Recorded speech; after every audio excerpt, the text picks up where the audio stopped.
পূর্ব মেদিনীপুরে তমলুকে তৃণমূল কাউন্সিলর পার্থ সারথী মাইতি ক্ষোভে কানে ধরে উঠবস করলেন এবং সেই ভিডিও নিজেই সামাজিক মাধ্যমে পোস্ট করে ভাইরাল করলেন। জেলা নেতৃত্বে নীরবতার বিরুদ্ধে তোপ দেগে বলেন, মানুষের কাছে লজ্জায় এই শাস্তি নিলেন তিনি। তমলুকে তৃণমূল কাউন্সিলর পার্থ সারথী মাইতি ক্ষোভে কানে ধরে উঠবস করে তার ভিডিও সামাজিক মাধ্যমে পোস্ট করেন, যা মুহূর্তে ভাইরাল হয়। অভিযোগ, টাকা নিয়েও জেলা নেতৃত্ব মুখ খুলছে না, তাই সাধারণ মানুষের কাছে লজ্জায় এই শাস্তি নিলেন তিনি। ঘটনায় সরগরম তৃণমূল মহল। বিজেপি পাল্টা কটাক্ষ করে একে নাটক বলেছে।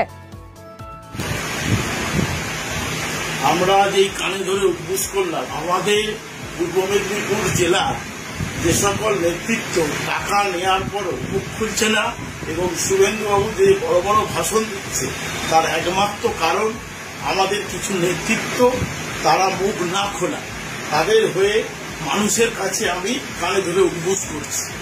বক্তব্য হচ্ছে আমাদের লড়াই, গোটা পশ্চিমবাংলায় এই মুহূর্তে লড়াই শুভেন্দু অধিকারী দিচ্ছে। বিজেপি থাকলেও শুভেন্দু অধিকারী নেতৃত্ব দিচ্ছে, তার বিরুদ্ধেই 2019-এর পর থেকে আমাদের পূর্ব মেদিনীপুরের লড়াই শুভেন্দুবাবুর বিরুদ্ধে। সেখানে দেখেছি আমরা 2011 থেকে 2019 যা চাকরি দিয়েছেন সব শুভেন্দু অধিকারী, তার অঙ্গুলি হেলনেই চাকরি হয়েছে। সেখানে যেই চাকরি পেয়েছে সবাই কিন্তু শুভেন্দু অধিকারী তত্ত্বাবধান।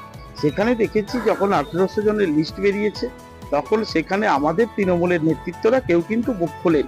সেখানেই আমার প্রতিবাদ, যেখানে শুভেন্দুবাবুকে এই সময় সুন্দর ধরা যেত এবং যে দুর্নীতিটা করেছিল এবং উনি যে টাকা নিয়েছিলেন সেটা তৃণমূলের অনেক নেতৃত্বই জানে, কিন্তু তারা মুখ খুলছে না, তাই আমার উনি নাটক করছেন।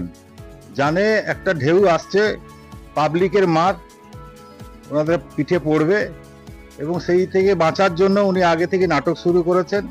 ওনাদেরকে এখন রাস্তাঘাটে দেখতে পাবেন না, সন্ধ্যের পর ওনারা বেরোন না বাড়ি থেকে। যে কয়েকজন তৃণমূলের নেতারা বেরোন সব পুলিশের বডিগার্ড নিয়ে বেরোন। তো উনি নাটক করছেন ওইসব ব্যাপারে।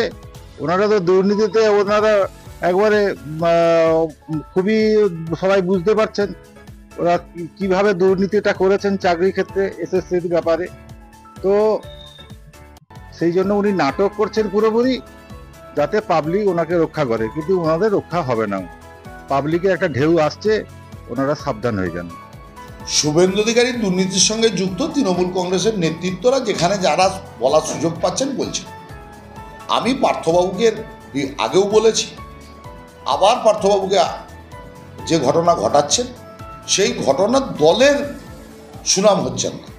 পার্থবাবু হয়তো নিজস্ব টিআরপি বাড়ানোর জন্য, নিজস্ব ভিউজ বাড়ানোর জন্য তার সোশ্যাল মিডিয়ায় তিনি করছেন, কিন্তু পার্থবাবুর মনে রাখা উচিত যে তিনি দলের একটি সুশৃঙ্খল দলের দায়িত্ব জায়গায় আছেন। দল তাকে কাউন্সিলর করেছেন, দল তাকে রাজ্যের সহসভাপতির দায়িত্ব দিয়েছে। যার পরিবার তৃণমূল কংগ্রেসের সঙ্গে যুক্ত আছে, পরিবারের অনেক অবদান আছে তৃণমূল কংগ্রেসে, আমরা কোনো সময় অস্বীকার করব না, কিন্তু তিনি এমন কিছু করবেন না যাতে দলের ভাবমূর্তি নষ্ট হবে। কিন্তু এই ক্ষেত্রে উনি সোশ্যাল মিডিয়াকে ব্যবহার করে দলকে প্রশ্নের মুখে ফেলে দিচ্ছেন। তাই আমরা ওনাকে এর আগেও অনুরোধ করেছি, সমস্ত ব্যাপারটাই জেলা নেতৃত্ব, রাজ্য নেতৃত্ব লক্ষ্য রেখেছেন। সঠিক সময়ে উনি তার এই ঘটনার যা দল যা সিদ্ধান্ত জানাবেন সেই সিদ্ধান্ত আপনারাও জানতে পারবেন।